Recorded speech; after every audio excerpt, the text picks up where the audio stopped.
Okay, so you can use as much of this video as you need or as little as you need once you understand, and you're good to go to work on the assignment that's attached to the back. Then you can stop the video. Please make sure you're using headphones, that way it's not my voice playing across the classroom. So, proportionality in tables, the same thing we've been talking about. Relationships are proportional if they can be represented by the equation y equals kx. I wrote this on the board as well, so you can use it if you need it. Okay, it says there are 2 coffee shops in town that charge different prices. The prices are proportional, but some of the information is missing from their price list. So, okay. Prices are proportional. We're going to use this to figure out their price list. So it tells us right here that this is our x, this is our y. Remember, money's always the y. And our k, which is our unit rate or our constant of proportionality, is equal to y divided by x. So I'm going to use numbers that I'm given in my table to figure out the cost of 1 cup of coffee, so I can figure out the cost of all the cups of coffee. So let's take $8.25 and divide it by 3. You can use a calculator, but when you do that, you get $2.75. So what this cost is the cost of 1 cup of coffee. Once you know the cost of a cup of coffee for 1, you can just look over here. Well, if 1 cup is $2.75, then I need to take the amount for 1 cup and multiply it times 2 to figure out the cost of that. And then from here, you're just going to fill your table out all the way down. So pause the video and see if you can finish this table. Okay, what you should have gotten was $11 here, $16.50 here. And if I were to divide my y by my x for this table, then I should get the same value all the way down because this is a proportional relationship. So just to check it, my y value, 2.75, divided by my x value is 2.75. Let's check the next one, 550 divided by 2. 825, we found divided by 3 was 2.75. 11 divided by 4. So all the way down, this 2.75 is my x. Every time I divide y by x, I get k. Okay, pause the video here and see if you can figure out the missing values in the table. So we're going to start with what we know.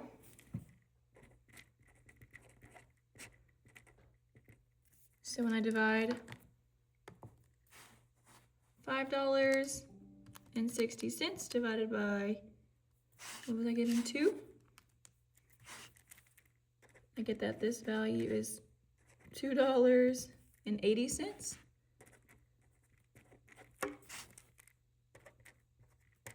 So I should be able to find the value all the way down.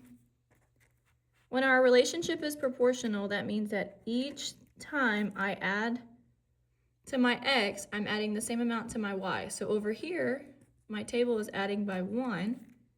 And over here, I'm adding that $2.80 for the cost of each cup of coffee. That's the same every time. So to find my k, I divide y by x, 280 divided by 1, 560 divided by 2, 840 divided by 3, 1120 divided by 4.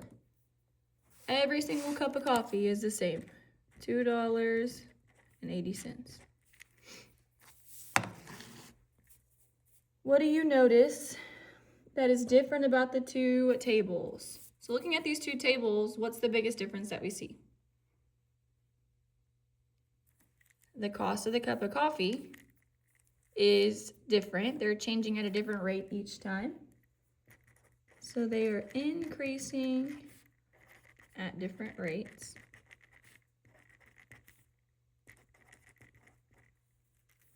What proves that both coffee shops are selling their drinks at proportional rates? Well, on this one, every time I divided my y by my x, I got that my cup of coffee costed me $2.75. And then every time I divided y by x on the right, I got $2.80. So they're proportional because k is equal to y divided by x. This was a constant amount.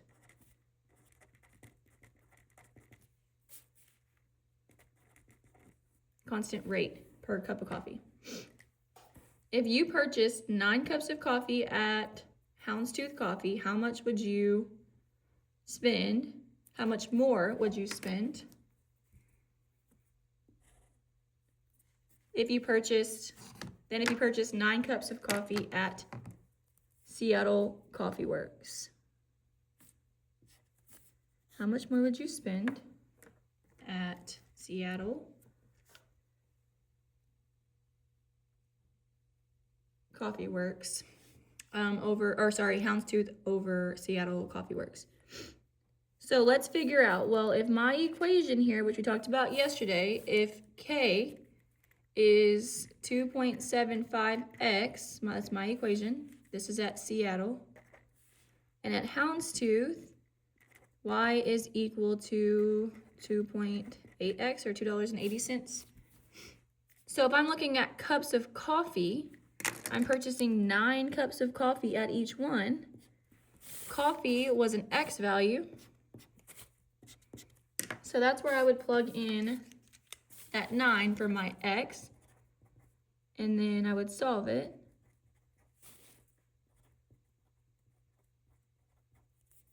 So the cost of 9 cups of coffee at Seattle is 2.75 times 9. 2.75 times 9, which is $24.75. And at Houndstooth, it would be 280 times 9, which is equal to So whenever I'm looking at how much more, whenever you see those words, how much more, what does that tell you I need to do? This means I need to subtract. So if I subtract my 25.20 minus my 24.75, I would get that I spent 45 cents more.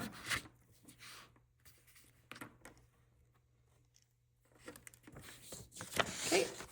Part D says a third coffee shop is opening up in a busy business district. What do you notice about their pricing structure? Okay, so then, well, let's divide my y by my x. If I buy 1 cup of coffee, 2.9 divided by 1, I get that 1 cup of coffee cost me $2.90. But if I buy 2 cups of coffee, now I'm only going to pay $2.85. So I'm going to go all the way down to figure out the cost here of each cup of coffee. Now there's a pattern that I see going on here.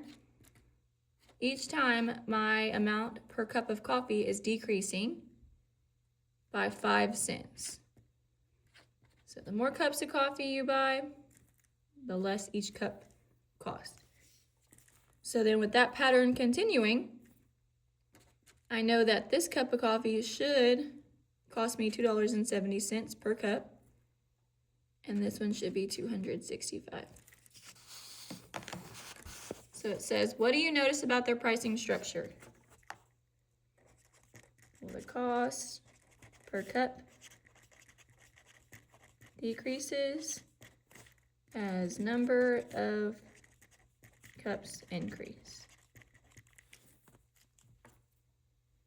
What would be the benefit to this structure?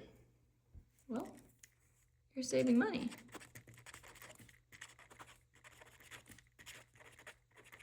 Per cup. So if I'm looking at Stumptown, I'm buying 5 cups of coffee here for $13.50. 5 cups of coffee here costed me $13.75, and 5 cups of coffee costed me $14. So if I knew that I was going to want to go buy 5 cups of coffee or more, then my best bet would be to go to this Stumptown coffee, because when I get to that 5 cups of coffee, now I'm paying less per cup than I was at Seattle Coffee Works, which was $2.75, and at Houndstooth, which was $2.80. Okay. I'm going to go over just a couple of these, and then you are going to be able to do your homework on your own. So it says, use your understanding of the constant of proportionality to determine K. If the relationship does not have a constant of proportionality, label it non-proportional. Now take a second to just think about this, because this is going to be the most helpful set of examples that you can use for like when you get to STAR. So I know that K is equal to y divided by x. So I need to take my y and divide it by my x and see what I get for each of these problems in my table. So my y value for my first one is 6.8. Then I'm going to divide that by my x like my equation tells me. And I get 3.4. Just going to work all the way down this table. 3.4 again.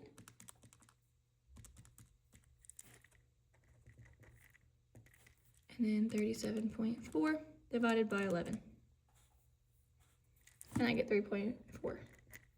So because I got the same number all the way down here, this is a proportional relationship. And K is equal to 3.4. Now on the next one, let's divide 3 by 1. I get 3. 9 divided by 4 is 2.25. 15 divided by 7 is 2.1. And then 21 divided by 10 is 2.1 as well. Since I did not get the same number all the way down here, I can't have a K. My K has to be constant for it to be proportional. So this example would be non-proportional. Feel free to do this example on your own. This next part just says that a fraction can also be used for K like we did in our examples from our book, but I'm still going to divide my y by x to figure out what my K is. So here I would do 1/3 divided by 1, 2/3 divided by 2, 3/3 divided by 3, 4/3 divided by 4, and then 5/3 divided by 5. Those numbers come from here. My y is 1/3, my x is 1. This is y over x for each point. And if I divide 1/3 by 1, I get 1/3. 2/3 divided by 2 is 1/3. 3/3 divided by 3 is 1/3. 4/3 divided by 4 is 1/3. So on and so forth. So K would be equal to 1/3 in this problem. Okay, again, you can use the relationships that you're given that you see to fill out these Ks. What you're responsible for turning in is going to be this homework sheet. So when you're done with this homework sheet, I want you to tear off your notes and just keep these in your binder. And this is what you're going to turn in.